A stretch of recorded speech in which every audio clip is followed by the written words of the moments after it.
விடுதலை சிறுத்தைகள் கட்சி சார்பில் தீர்மான விளக்க பொதுக்கூட்டம். அமைச்சர் சி.வே. கணேசன் பங்கேற்பு. கடலூர் மேற்கு மாவட்ட விடுதலை சிறுத்தைகள் கட்சியின் சார்பில் மதச்சார்பின்மை காப்போம் பேரணி தீர்மான விளக்க பொதுக்கூட்டம் வேப்பூர் கூட்ரோட்டில் மாவட்ட செயலாளர் வீர திராவிடமணி தலைமையில் நடைபெற்றது. கட்சியின் பொதுச் செயலாளரும் சட்டமன்ற உறுப்பினருமான சிந்தனை செல்வன் கலந்து கொண்டு பேசினார். திமுக கடலூர் மேற்கு மாவட்ட செயலாளரும் தொழிலாளர் நலத்துறை அமைச்சருமான சி.வே. கணேசன், காங்கிரஸ் கட்சியின் முன்னாள் தலைவர் கே.எஸ். அழகிரி ஆகியோர் சிறப்புரையாற்றினர்.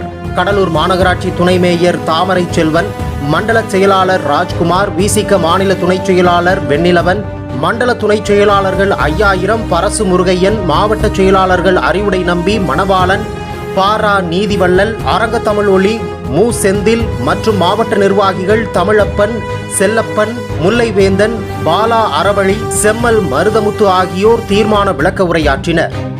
நல்லூர் ஒன்றிய செயலாளர் சந்தோஷ்குமார், துணை செயலாளர் சுரேஷ், நிர்வாகிகள் செங்குட்டுவன், அர்ஜுனன், சுப்புஜோதி, மணலூர் முருகன், ஐயாதுரை, வயலூர் இளங்கோவன், எழில்வான் உட்பட பலர் கலந்து கொண்டனர். முடிவில் ஒன்றிய நிர்வாகி காசி புயல் நன்றி கூறினார்.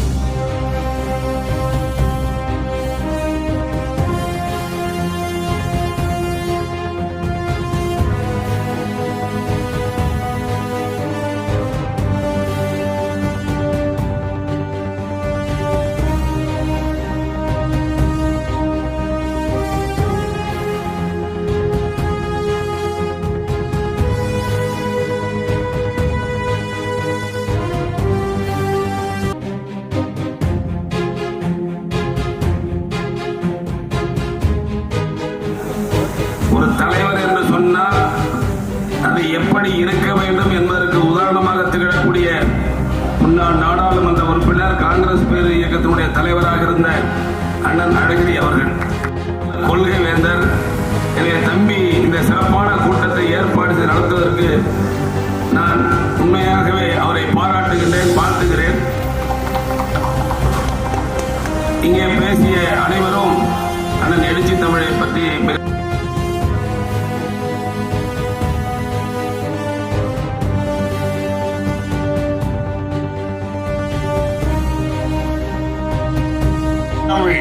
எனக்கு அதுதான் பெருசு.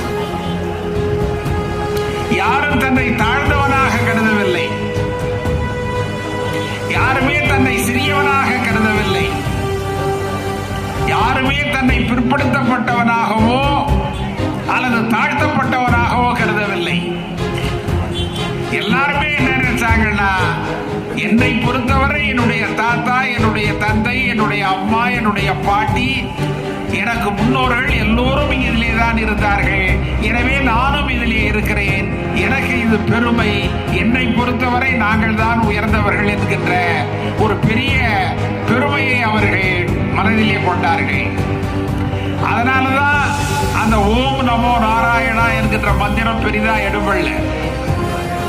நீங்க இன்னைக்கு கூட தோழர் திருமாவை பாருங்கள், அவர் அந்த மீசையை எதுக்கு வச்சிருக்காரு தெரியுங்களா? ஒரு காலத்துல இந்த தாழ்த்தப்பட்டவர்கள் மீசை வைத்துக் கொள்ளக்கூடாது, மீசையை முறுக்க கூடாது என்கின்ற சடங்குகள் எல்லாம் இருந்தன, கட்டுப்பாடுகள் இருந்தன.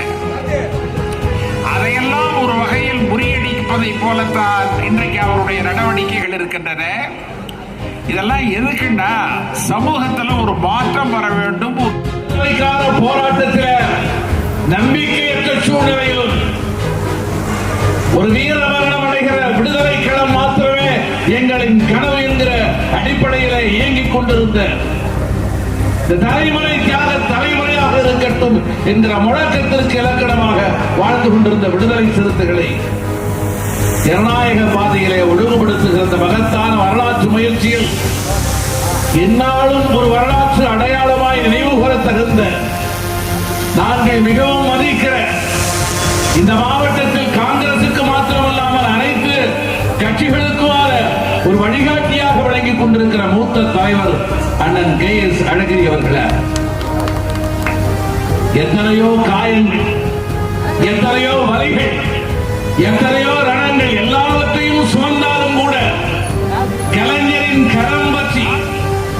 இந்த மாண்புமிகு முதல்வர் உடன்பிறப்பு என்கிற சொல்லின் உயிர் வடிவமாய் தமிழகத்தை வளர்த்துக் கொண்டிருக்கிற அண்ணன் ஸ்டாலின் அவர்களின் கரம் பற்றி திராவிட கருத்தியலை அடியொற்றி அரை நூற்றாண்டுகளுக்கும் மேலாக கண்ணியமாக களமாடி இன்று மாண்புமிகு அமைச்சர் என்கிற இடத்திலே அமர்ந்திருக்கிற என் நெஞ்சம் நிறைந்த அண்ணன் தொழிலாளர் நலத்துறையினுடைய அமைச்சர் மாண்புமிகு அண்ணன் சிவே கணேசன் அவர்களே, நிகழ்வில் கலந்து கொண்டிருக்கிற காதலுக்காக இன்று கொல்லப்படுகிற தேசங்களில் ஒன்றாக இந்தியா இருக்கிறது. உலக நாடுகளில் அது இன்னொருவருடைய தனிப்பட்ட விவகாரம் என்று யாரும் தலையிடுவது கிடையாது. ஆனால் இங்கே சாதி முன்னிறுத்தப்படுகிறது. பல்வேறு காரணங்களுக்காக மனிதர்கள் கொல்லப்படுகிறார்கள். அவ்வாறு கொல்லப்படுவதனுடைய பட்டியலில் நாம் கிடக்கிறோம். காலம் காலமாக கொல்லப்பட்டவர்கள், எரிக்கப்பட்டவர்கள். எங்களது வலி பழகி போனது. பொது சமூகத்தால் அதை உணர முடியாது. ஒரு ஆடு வெட்டப்படுகிற போது எப்படி நாம் இயல்பாக அந்த தெருவை கடந்து போகிறோமோ, அதை போல இந்த மண்ணிலே கிடக்கிற பட்டியல் சமூகத்தை சார்ந்த ஒரு ஆதி குடி கட்டி வைத்து அடிக்கப்படுகிற போது எந்த குற்ற உணர்வும் இல்லாமல் அதை கடந்து போகிற சமூகத்தை நாங்கள் பார்த்திருக்கிறோம்.